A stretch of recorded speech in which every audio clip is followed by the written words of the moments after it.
ओम शांति।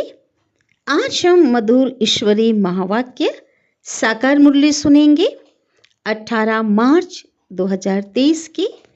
तो शिव बाबा कह रहे हैं कि जो है आप बच्चों को क्या करना है, बाबा जो कुछ भी सुनाते हैं उसको विचार सागर मंथन करना है। भाषण को पहले रिफाइन करनी है, लिखना चाहिए, प्रैक्टिस करनी चाहिए, तभी एक्यूरेट आप सुना सकते हो। जैसे कि बाबा कहते हैं जो बड़े बड़े अच्छे अच्छे जो स्पीकर होते हैं ना, वो भी जो है पहले प्रैक्टिस करते हैं, बहुत खबरदारी से बोलते हैं और एकदम अच्छे से एक्यूरेट जो सुनाना है वही पॉइंट सुनाते हैं। अगर थोड़ा भी जो है वो हिचके है ना, डर आया उनके अंदर ना, तो क्या होगा, बाबा कहते उनकी इज्जत चली जाएगी। इसलिए पूरी प्रैक्टिस करते हैं। तो आप बच्चे भी, बाबा तो हमें कोई कसर नहीं छोड़ रहे हैं, बाबा तो अच्छे से एक्यूरेट एक एक चीज़ हमें क्लियर करके समझा रहे हैं। तो वो कहते हैं कि आप बच्चों की बुद्धि में भी रहना चाहिए एक एक पॉइंट, ताकि आप अच्छे से हर एक को बाप का परिचय दे सको। क्योंकि सबसे पहले बाबा का परिचय, अल्फ का जो परिचय है वो मुख्य है। अगर वो नहीं दिया तो बाकी बाबा कहते कोई फ़ायदा ही क्या है। तो अभी इस समय सभी जो है दुनिया में जो गुरु आदि हैं, गृहस्थ जीवन में हैं, विकारों के जंजीरों में वो फंसे हुए हैं, है ना। तो उन गुरुओं के जंजीरों में बहुत सी आत्माएं फंसे हुए हैं। तो बाबा ने कहा गुरु के बिना सदगति नहीं, ऐसा कहते हैं ना। तो वो किस गुरु के लिए है? वो तो सदगुरु परमात्मा के लिए है। तो वो गुरु किसी के सदगति तो नहीं कर सकते, जबकि उनकी भी सदगति किसको करना है? परमात्मा को करना है। तो बाबा कहते हो मुझे तो जानते ही नहीं हैं, इसलिए अच्छे से सबसे पहले उनको परिचय आप बच्चों को देना है। और इस समय बाबा कहते मैंने जो यज्ञ रचा है, कौन सा यज्ञ रचा है? अविनाशी रुद्र गीता ज्ञान यज्ञ। तो इस यज्ञ में पूरी पुरानी दुनिया स्वाहा होनी है। आप बच्चे अपने विकर्मों को, विकारों को भस्म तो करते हो, लेकिन इसमें सभी पूरी दुनिया ही समाप्त होती है। तो जब सबके शरीर समाप्त हों, सब कुछ समाप्त हो, तभी तो आत्माएं जो हैं वापिस घर परम धाम में जाएंगे। और बाबा कहते मैं आया ही इसीलिए हूँ ना, पावन बना करके ले जाने के लिए। तो लोग जो है उनको समझाओ कि बाप जो परम पिता परमात्मा वो पावन बनाने वाला है, तो ज़रूर कोई पतित बनाने वाला भी तो होगा। तो इस प्रकार से वो कौन है? वो है रावण। क्योंकि रावण को कोई भी नहीं जानते हैं, है ना, दुख देने वाला। वो कौन है? रावण। तो सभी इस समय सभी आत्माएं क्या है? अनजान हैं। तो इसलिए बाबा कहते हैं सबको परिचय देना है। और साथ ही साथ जितना बाबा की याद में रहेंगे, है ना, यथार्थ याद में रहेंगे, तो खुशी का पारा चढ़ा रहेगा। तो बहुत थोड़े हैं बाबा कहते जिनको खुशी का पारा चढ़ा रहता है। तो विशेष पारा कब चढ़ेगा? बाबा ने जो मैं बताया, खुशी जो है, अपार खुशी कब हमारे अंदर रहेगी, किस टाइम पे खुशी का पारा चढ़ेगा? अमृत वेले का महत्व बाबा ने बताया कि अमृत वेले बिल्कुल वायुमंडल शुद्ध होता है, कोई गोरख धंधा नहीं होता है। तो उस समय जो है आप बाबा को जब याद करेंगे, तो उस समय ज्ञान का मंथन करेंगे, तो बहुत खुशी में रहेंगे। क्योंकि दिन में और रात में जो वायुमंडल दुनिया का तमोगुणी है, विकारी वायुमंडल होता है, खराब होता है। तो उस समय बाबा कहते वायुमंडल का भी असर पड़ता है। उस समय योग जो लगाएंगे ना, उस समय उतने अच्छे से नहीं होगा। लेकिन जिस समय अमृत वेले के समय बहुत सुंदर अनुभूति आप कर सकते हो, क्योंकि उस समय दुनिया की, बाबा ने कहा, जो विकारी आत्माएं है ना, बहुत सो चुकी होती हैं, तो शरीर से डिटेच हो जाती हैं। इसलिए बाबा कहते उस समय विशेष याद करना है। यूँ तो चलते फिरते हर समय बाबा की याद रहनी है, लेकिन है ना, हठ योगी तो हो नहीं जो एक जगह बैठकर याद करेंगे, है ना। इसलिए बाबा कहते उस समय के महत्व को बाबा ने कहा कि जितने भी भक्त लोग हैं, साधु संत जो भी हैं, उस समय विशेष उठ करके, है ना, आराधना करते हैं। तो अभी जो लोगों को बताओ कि हमें भगवान जो है वो राजयोग सिखा रहे हैं, तो लोगों को आश्चर्य लगेगा और ज़रूर जानना चाहेंगे कि निराकार कैसे आकर के सिखा रहे हैं। तो बाबा ने हमें बहुत प्यार किया है और बाबा ने कहा कि मैं कौन हूँ, स्वर्ग का मालिक। बाबा कहते सबसे बड़ा जो मालिक है वो मालिक आप बच्चों को प्यार से पढ़ाते हैं, समझाते हैं और याद प्यार देते हैं। फिर बाबा ने बहुत अच्छा एक पॉइंट बाबा की थी, बहुत ही नशे की पॉइंट है कि सर्व खजाने बाबा ने हमें दिए हैं, भंडार दिया है, लेकिन उन खजानों की अनुभूति कब होगी? खजाने जो हैं उनकी चाबी जब हमारे साथ होगी। तो बाबा ने कहा सभी खजानों की जो चाबी है, डायमंड चाबी, हीरे की चाबी, वो कौन है? बाबा। बाबा ये शब्द ही जो है हीरे की चाबी है। तो ये चाबी अगर सदा साथ रहे, अर्थात भगवान की, शिव बाबा की सदा स्मृति रहे, बुद्धि योग उनसे लगा रहे, तो बाबा के सर्व खजाने, ज्ञान गुण जो शक्तियाँ हैं उनकी अनुभूतियाँ होती रहेंगी। और हम क्या बनेंगे? राजयोगी बन करके सर्व कर्म इंद्रियों को ऑर्डर प्रमाण चला सकेंगे। तो अभी हम विस्तार से आज के ईश्वरीय महावाक्य को सुनते हैं। आज की मुरली का सार है, मीठे बाबा कहते हैं, मीठे बच्चे, मोस्ट विलव्ड बाप का यथार्थ परिचय देने की युक्तियां निकालनी है ना? हर एक को बाबा का परिचय देना है, इसके लिए बाबा कहते युक्तियां निकालनी है। एक्यूरेट शब्दों में अल्फ का परिचय दो तो सर्वव्यापी की बात खत्म हो जाएगी। प्रश्न है आज की मुरली का, अविनाशी ज्ञान रत्न चुगने वाले बच्चों का फर्ज क्या है, क्या कर्तव्य है? हम सभी कौन हैं? हमें अविनाशी ज्ञान रत्न चुगने वाले हंस हैं, तो हमारा कर्तव्य क्या है? उत्तर, ज्ञान की हर बात पर अच्छी रीति विचार सागर मंथन कर एक बाप के सबको सही पहचान देना, पुण्य आत्मा बनाने वाले के साथ साथ पाप आत्मा किसने बनाया यह समझ देना तुम बच्चों का फर्ज है। सबको रावण के बेर चुगने से बचाए। हम सभी क्या कर रहे हैं? रावण के विकारों रूपी बेर को चुग रहे हैं। तो बाबा कहते हैं उससे बचा करके ज्ञान रत्न चुगाने हैं, सर्विस की भिन्न भिन्न युक्तियां निकालनी हैं। बाबा तो हमें बताते ही हैं हर मुरली में, डेली अगर हम हर मुरली को ध्यान से सुने तो बाबा कितने युक्तियां बताते हैं। फिर भी बाबा कहते हैं आप बच्चे भी युक्तियां निकाल सकते हो ताकि हर आत्माओं तक बाबा का संदेश पहुंच सके और आत्मा वर्षे का अधिकारी बन सके। सर्विस में बिजी रहने से अपार खुशी रहेगी।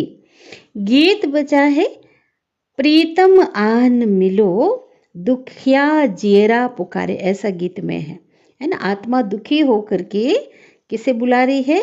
परमात्मा जो प्रीतम है उनको बुला रही है कि आप मिल जाओ। ओम शांति। बाप परम पिता को हमेशा रचयिता कहा जाता है। मनुष्य कह देते हैं यह पशु पक्षी आदि सारी रचना वह रचते हैं, परंतु बाबा कहते समझाना चाहिए कि पहले पहले मनुष्य की बात तो समझो। परम पिता जो रचयिता है वह मनुष्य सृष्टि कैसे रचते हैं इसको समझो। मनुष्य ही उनको बाप कह करके बुलाते हैं क्योंकि बहुत दुखी हैं। सभी एक रचयिता को, उस परम पिता को याद करते हैं। तो पहले पहले यह समझाना है कि मनुष्य सृष्टि का रचयिता कौन है। वह रचयिता ही सबका बाप ठहरा। पहले पहले बाप का परिचय देना है। आत्मा को ना अपना ना बाप का परिचय है। अगर अहम आत्मा का परिचय हो, है ना, स्वयं आत्मा की पहचान हो, तो ये समझें कि हम आत्मा किसकी संतान हैं। हम परम पिता परमात्मा की संतान हैं और वह बाप रचयिता है, तो जरूर पहले पहले मनुष्य सृष्टि रचते होंगे। वह नई दुनिया अथवा स्वर्ग होगी ना। बाबा कहते ये तो पुरानी दुनिया है, तो भगवान जो रचेंगे वो क्या रचेंगे, नई दुनिया रचेंगे। बाप स्वर्ग, जरूर स्वर्ग ही रचेंगे। बाप दुख के लिए रचना रचे ये तो हो नहीं सकता, क्योंकि नाम ही क्या है, सुखदाता, सुख का सागर। तो बाबा कहते हैं जबकि हम उस बाप के बच्चे हैं, उनकी संतान हैं, जो बाप, जो पिता स्वर्ग का रचयिता है, तो हम भी वहाँ होने चाहिए ना, या परम धाम में होने चाहिए। हमारा पिता ही स्वर्ग का रचयिता है, तो बाबा कहते हैं क्या होना चाहिए, विचार करो, कहाँ होने चाहिए, स्वर्ग में होने चाहिए। परंतु बाबा कहते परम धाम में तो हम रहते हैं, हमारा घर है, परंतु यहाँ पार्ट बजाने के लिए आना पड़ता है। ये सृष्टि रंगमंच है, यह है विचार सागर मंथन करने की युक्तियाँ, है ना। बाबा बहुत सुंदर तरीके से बच्चों को समझा रहे हैं, ऐसे ऐसे आप बच्चों के अंदर विचार चलने चाहिए, है ना। इसको कहा बाबा ने मंथन करना। जितना समय मिले तो यही विचार सागर मंथन करना है ना। ज्ञान की गहराई में जाना है, महीनता में जाना है। साधु संत आदि कोई भी यथार्थ रीति बाप को नहीं जानते, है ना। बाबा बाबा कहते हैं बाबा का जो नाम है, रूप है, गुण है, कर्तव्य है, धाम है, आने का जो समय है ना, बाबा कहते हैं उनको पता ही नहीं है। रचयिता जरूर स्वर्ग ही रचेंगे, तो फिर सब आत्माएं निर्वाण धाम में होनी चाहिए, है ना। बाबा कहते सभी तो स्वर्ग में नहीं आएंगे ना, तो बाकी आत्माएं कहाँ रहेंगी, निर्वाण धाम में। तो वह निर्वाण धाम अर्थात वाणी से परे धाम, जहाँ हम सब आत्माओं का घर है, जहाँ हमारा पिता परमात्मा भी रहते हैं। तो बच्चों को बेहद के बाप से बुद्धि योग जोड़ने के लिए मेहनत करनी पड़ती है ना। क्यों? क्योंकि बार बार जो माया है वो बुद्धि योग तोड़ देती है। देवान में आते हैं और बुद्धि योग टूट जाता है, इसलिए मेहनत करनी पड़ती है। योग ना होने के कारण ही मनुष्य से पाप होते हैं। इसलिए कहते हैं ना, जहाँ बाप है वहाँ पाप नहीं, और जहाँ पाप है वहाँ पाप नहीं। तो जरूर परमात्मा से योग ना होने के कारण ही मनुष्य से क्या होते, विकर्म होते, पाप होते हैं, या धारणा नहीं होती है। धारणा नहीं हो सकती, बाप को याद नहीं करते हैं। भगवान तो एक ही है, और वह है मोस्ट विलव्ड स्वर्ग का रचयिता, जो सबसे प्यारा है। वहाँ बहुत सुख है, स्वर्ग में बहुत सुख है, और यहाँ बहुत दुख है। और दुख होने के कारण ही भगवान को याद करते हैं। बाप जो परमपिता परमात्मा है, बच्चों को सुख के लिए ही जन्म देते हैं। लौकिक में भी तो अलौकिक पारलौकिक पिता भी हमें सुख देने के लिए हमें उन्होंने क्या दिया है, अलौकिक जन्म दिया है। सतयुग त्रेता को कहा जाता है सुख धाम, और द्वापर कलयुग को क्या कहा जाता है, दुख धाम।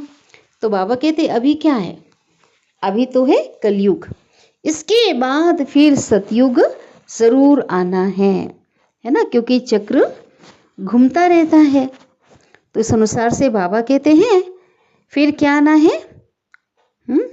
बाबा कहते कलयुग के बाद संगम युग, और उसके बाद पुनः सतयुग जरूर आना है। तो जरूर बाप को भी आना चाहिए।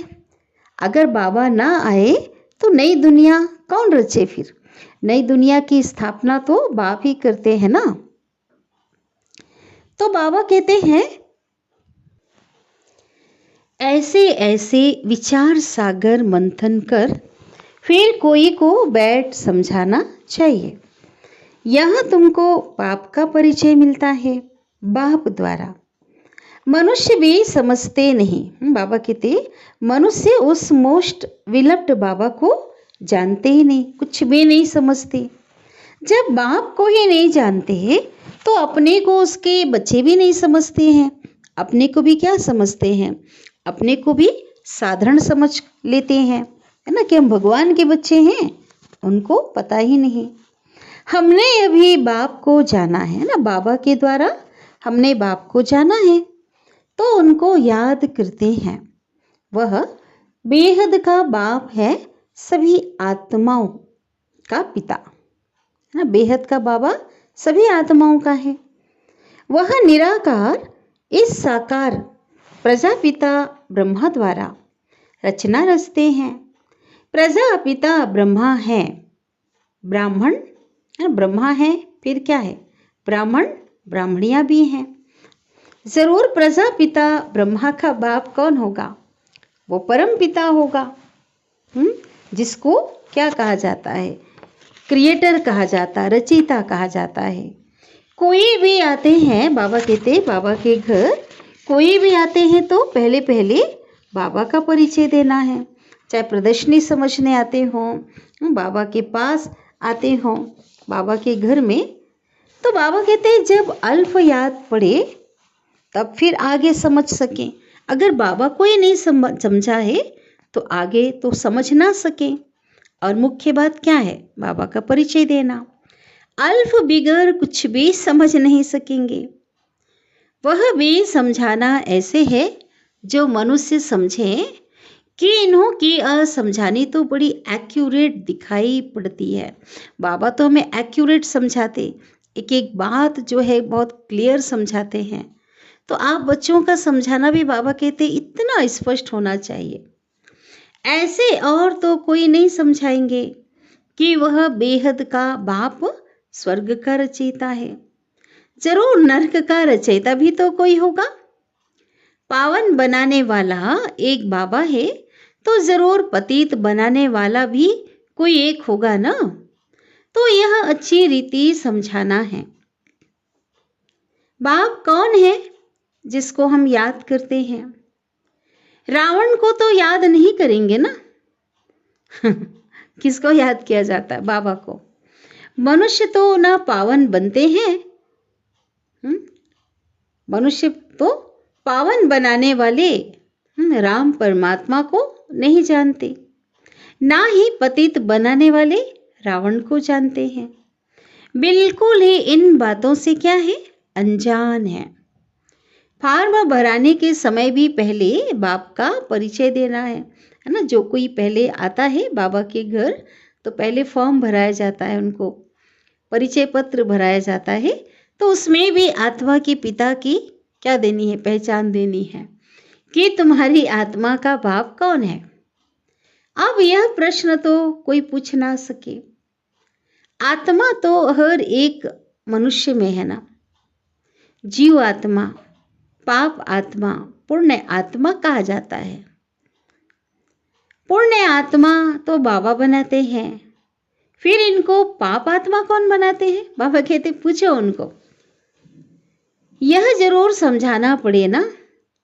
बाप जो स्वर्ग का रचयिता है, जिसके हम सभी बच्चे हैं, उनको तुम जानते हो।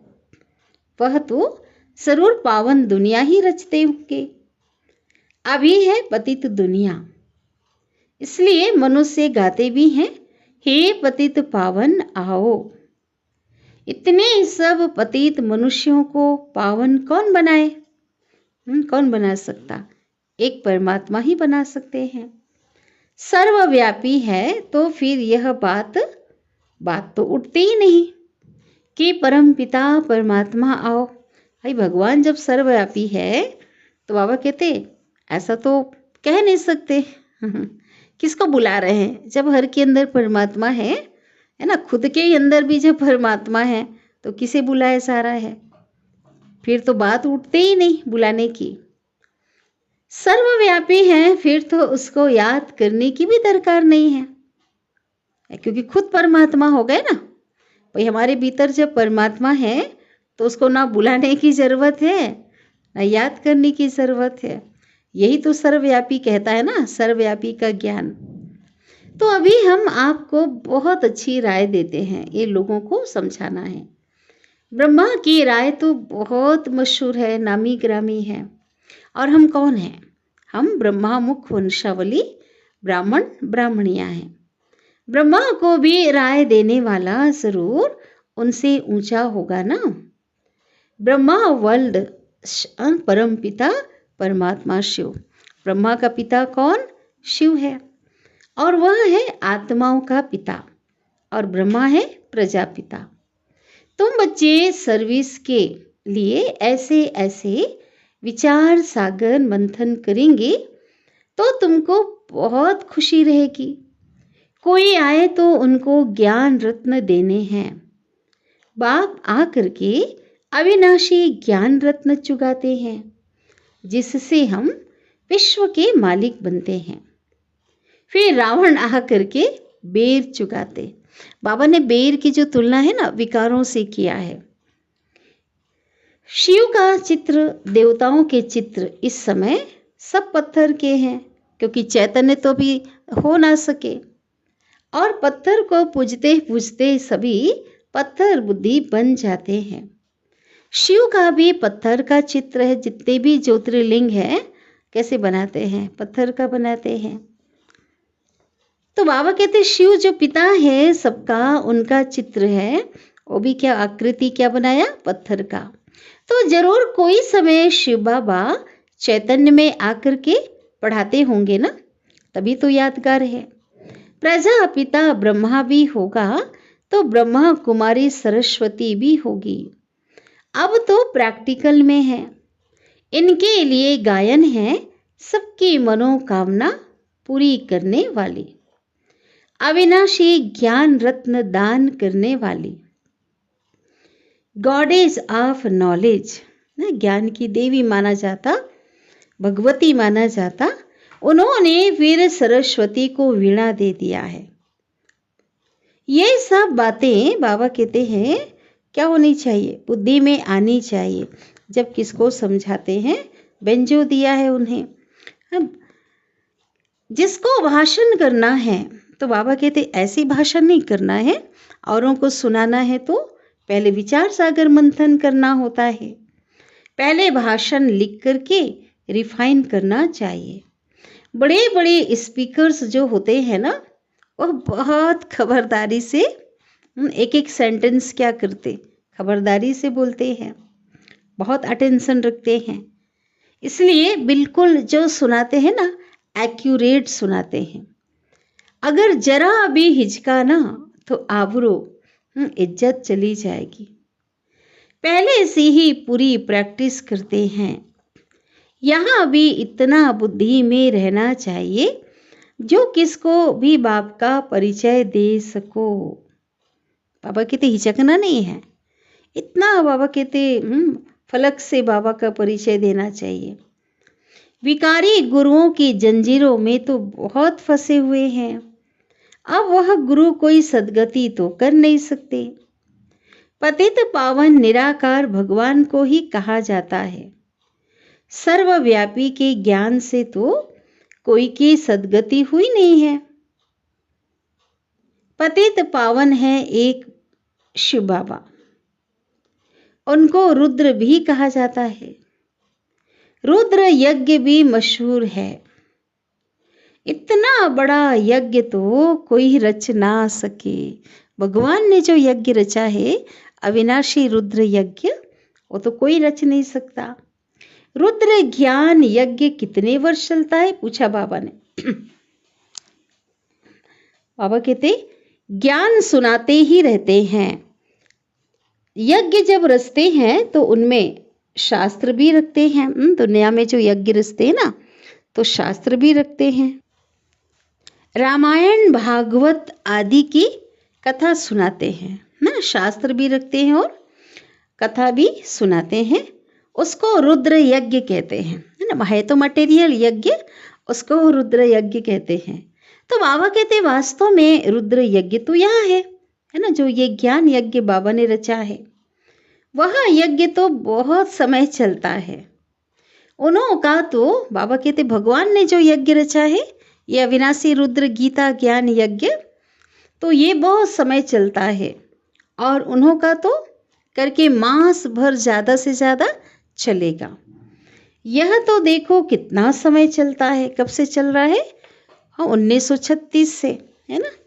इसमें बाबा कहते हैं क्या होता है, उस यज्ञ में जो भी जो पुरानी चीज़ें होती है ना, वो क्या करते हैं, इस भगवान ने जो यज्ञ रचा है उसमें सब खत्म होनी है।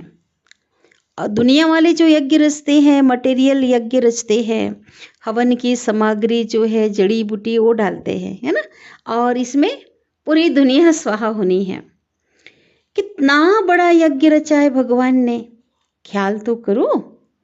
जब सबके शरीर अश्वमेध यज्ञ कहते हैं ना, तो शरीर रूपी अश्व बना शरीर, तो बाबा कहते जब सबका शरीर स्वाहा हो तब सभी आत्माएं वापिस परम धाम में जाएं। तो विनाश काल में सबका शरीर क्या हो जाएगा, सबका शरीर भस्म हो जाएगा, शरीर छोड़ना पड़ेगा ना, नष्ट हो जाएगा। जब तक बाप ना आए तो पतित से पावन कैसे बनाए, कौन बनाए? माया की जंजीरों से कौन लिबरेट करे, कौन छुड़ाए? कोई तो होना चाहिए ना, इसलिए खुद मालिक ही आते हैं, है ना। बाबा जो मालिक है उसको खुद आना पड़ता है उनको।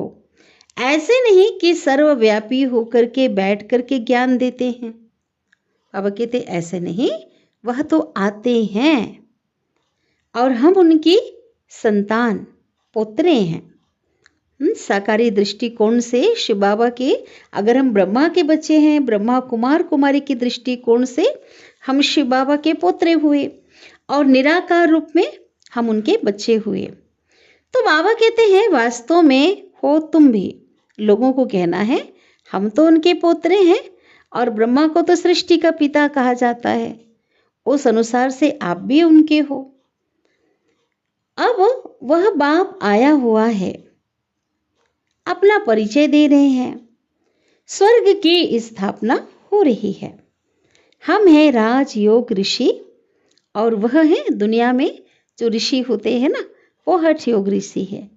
इस पर शायद एक कहानी भी सुनाते हैं, फलाने ऋषि का वजन भारी है या राज ऋषि का वजन भारी है, ऐसे की स्टोरी बनी हुई है। तो वह किसका भारी होगा? राज ऋषि का बहुत महत्व है ना। वह है सब भक्ति मार्ग की बातें और यह है ज्ञान मार्ग की बातें। भक्ति और ज्ञान बाबा कहते क्या है, तराजू के दो पटले हैं। भक्ति और ज्ञान के तराजू की कुछ कथा है। एक तरफ है सब भक्ति के शास्त्र और दूसरी तरफ एक ज्ञान की गीता। तो भारी कौन सा है? तो एक गीता ही सब पर क्या हो जाती, भारी पड़ जाती। भारी है ना, भगवान की गाई हुई है ना। गीता माता है, शिरोमणि है। गीता है राजयोगियों की और हठ योगियों की तो बहुत शास्त्र हैं। एक तरफ वह सब डालो और दूसरे तरफ गीता डालो। वास्तव में बाबा कहते हैं वह भी कोई हमारी है नहीं, है ना। वो तो दुनिया में जो गीता बनाया हुआ है, गीता इसी समय के कारण भगवान की, है ना, वाणी जो गीता है, इस कारण से वो गीता का भी महत्व है। लेकिन बाबा कहते हैं हमारी तो है नहीं, क्योंकि इतना बाबा तो उस गीता का सार सुनाते ना, निचोड़ सुनाते हैं। और दुनियावी जो गीता है उसमें भी विस्तार है।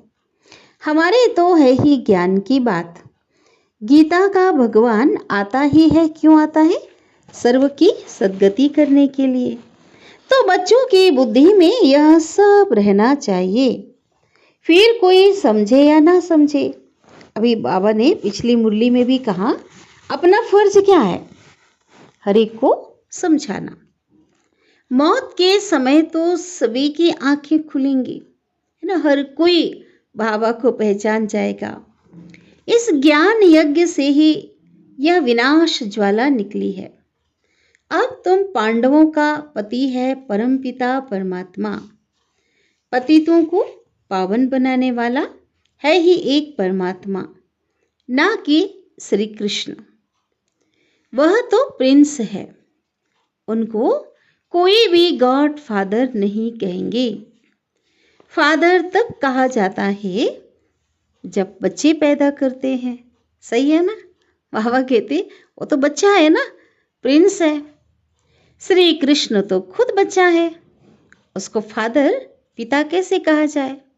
अब शास्त्रों में तो कृष्ण के भी बच्चे बता दिया गया है, प्रद्युम्न कहते हैं और कोई कोई है। तो बाबा कहते ऐसा नहीं है, लॉ नहीं कहता। श्री कृष्ण के साथ फिर जोड़ी चाहिए, उनके बच्चे चाहिए, तब फादर कहा जाए। फिर तो कृष्ण भी गृहस्थी हो गया। बाबा कहते फिर कृष्ण भी क्या हो गया। यहाँ तो निराकार बाप बैठ ज्ञान देते हैं कि वह कभी गृहस्थ में नहीं आते, कृष्ण नहीं आते, वे तो सदा पवित्र हैं। श्री कृष्ण तो माता के गर्भ से जन्म लेते हैं, तो उनको पतित पावन कैसे कहेंगे, है ना। निराकार बैठ करके यहाँ ज्ञान देते हैं। तो बाबा तो कभी गृहस्थ में नहीं आते। कौन? निराकार है ही निराकार। बाबा तो एवर प्योर है, और श्री कृष्ण तो माँ के गर्भ से जन्म लेते हैं, तो उनको पतित पावन कैसे कहेंगे, क्योंकि पतित पावन परमात्मा तो जन्म और मरण से न्यारा है, एवर प्योर है। अभी तुम बच्चे जानते हो परम पिता परमात्मा को प्रजापिता ब्रह्मा के तन में ही आना है। प्रजापिता तो जरूर यहाँ ही होना चाहिए। कहाँ? इस साकार सृष्टि में होने चाहिए ना, इसलिए उनका नाम ब्रह्मा रखते हैं। बाबा कहते, शिव बाबा, कि मैं इस साधारण तन में प्रवेश करता हूँ, और यह जो ब्रह्मा है ये 84 जन्म भोग करके अभी अंतिम जन्म में है, और वानप्रस्थ अवस्था में पूरा अनुभवी रथ है। अर्जुन के लिए भी कहते हैं ना, बहुत गुरु किए थे शास्त्र आदि पढ़े थे, ऐसा कहा जाता है। तो ऐसे समझाना भी चाहिए। प्रजापिता ब्रह्मा का नाम कभी सुना है? पूछो। ब्रह्मा है तो जरूर पहले ब्राह्मण चाहिए, वर्ण भी मुख्य है ना। चक्र में तो वर्ण दिखाते हैं। ब्राह्मण कुल है सबसे छोटा, उनके ज्ञान लेने का समय भी थोड़ा है। किनका? बाबा कहते ब्राह्मण कुल जो है ना छोटा है, और कितने थोड़े ब्राह्मण हैं, उनके ज्ञान लेने का समय केवल संगम युग में है। फिर उनसे जास्ती देवताएं, उनसे जास्ती क्षत्रिय संख्या जो होती है उनकी बोल रहे हैं बाबा। फिर उनसे जास्ती वैश्य और शूद्र। तो तुम ब्राह्मण कितने थोड़े हो, इन थोड़ों में भी वह बहुत थोड़े हैं, है ना। बाबा कहते हैं आप बच्चों में से गिनती के बहुत थोड़े बच्चे हैं जिनको सदैव खुशी का पारा चढ़ा रहता है। बाबा ने समझाया है खुशी का पारा कब चढ़ेगा। विशेष बाबा ने कहा अमृत वेले, जब उठकर बाबा को याद करेंगे। दिन को और रात को वायुमंडल बहुत गंदा रहता है, उस समय याद मुश्किल रहती है। अमृत वेले का समय गाया हुआ है, उसी समय सभी आत्माएं थक कर शरीर से डिटैच होकर के सो जाती हैं। किस समय? अमृत वेले के समय दुनिया की जो आत्माएं हैं, गंदा समय जो होता है, बाबा ने कहा 12 बजे के बाद से लेकर के होता है।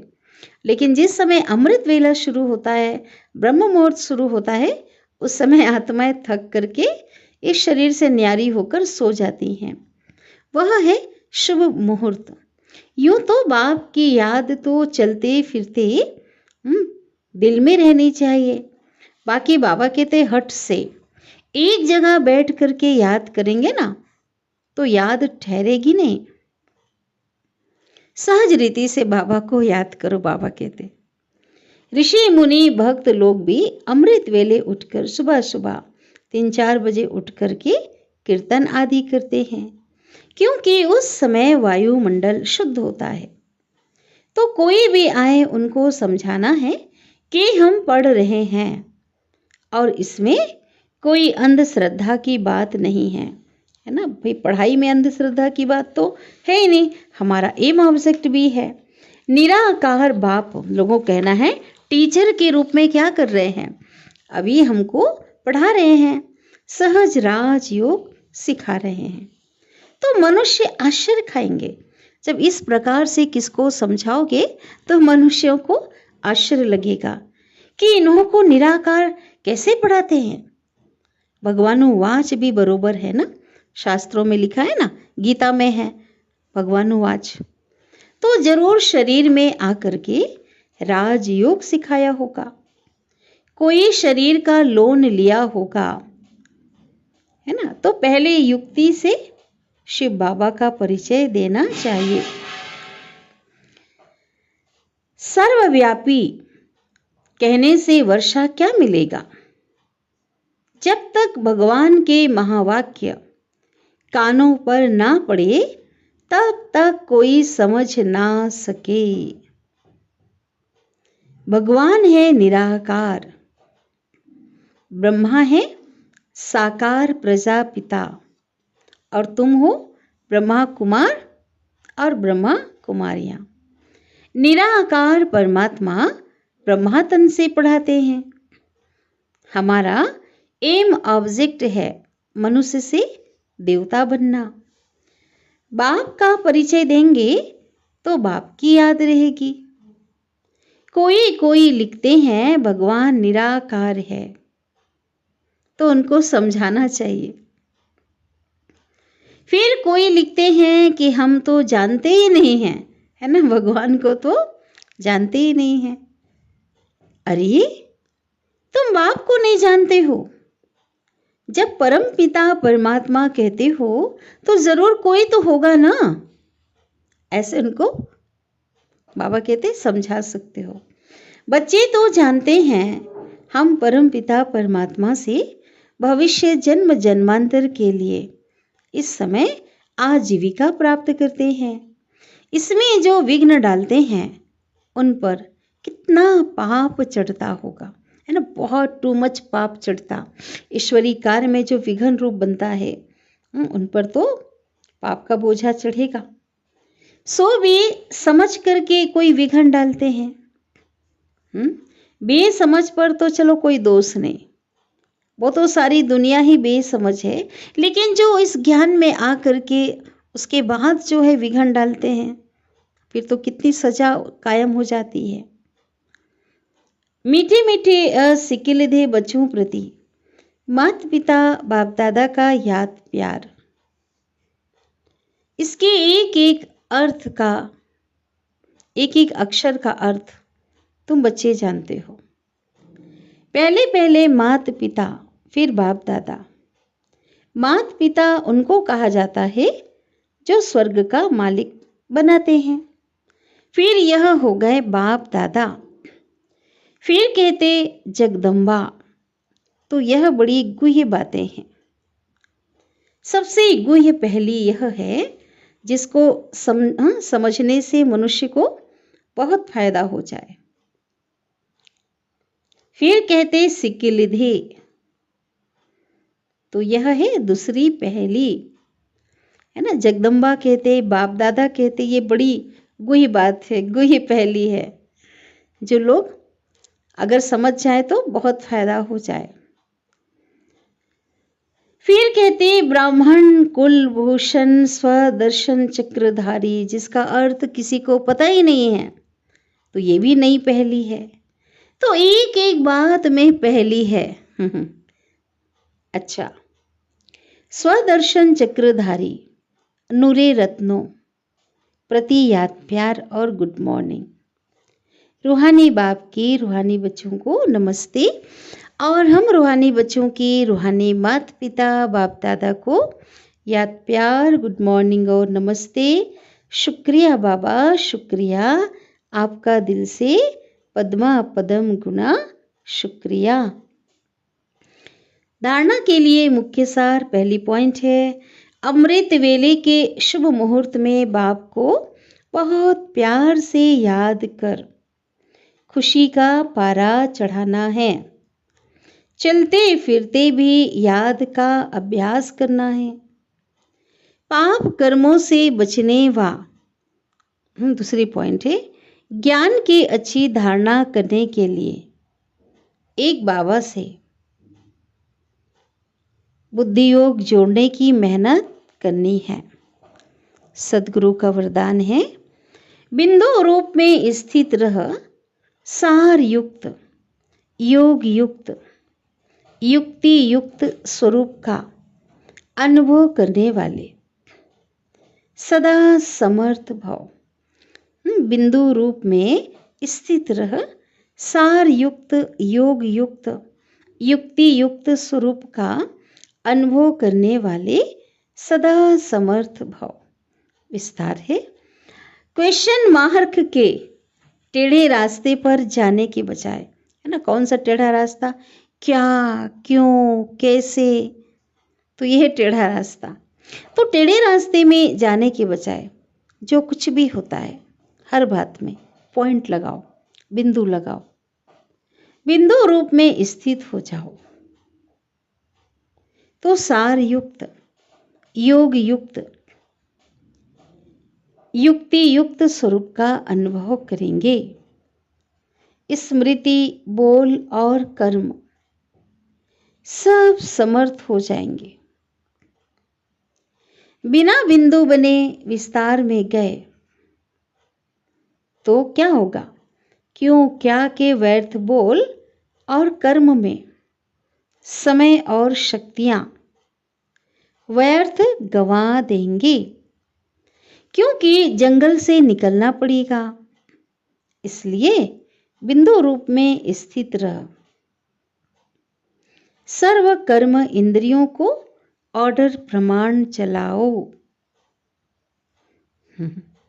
तो बाबा कहते बिंदु रूप में स्थित होने से कितना फायदा है, हर चीज क्या हो जाएगी, योग युक्त और युक्ति युक्त हो जाएगी।